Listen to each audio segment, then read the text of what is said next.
नमस्कार. मला समस्त कर्जतकरांना एक प्रश्न विचारायचा आहे.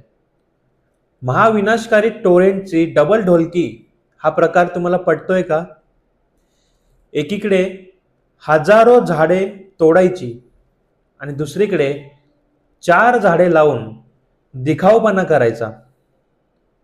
शाळेमध्ये वह्या पुस्तकं वाटताना व्हिडिओ बनवायचे आणि सहानुभूती मिळवायची.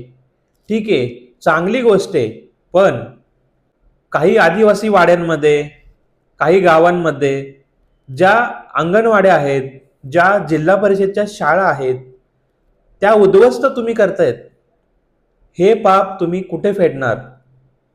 तुम्ही कोणाला खुश करण्याचा प्रयत्न करतात? तुम्हाला जर वाटत असेल 4 झाडे लावली की कर्जतकर खुश होतील, तुम्हाला जर कर्जतकरांना खुशच करायचंय तर हा प्रकल्प घेऊन तुम्ही कर्जत तालुक्यातून हद्दपार व्हा. आम्ही तुमचं स्वागत करू, तुमचा सत्कार करू.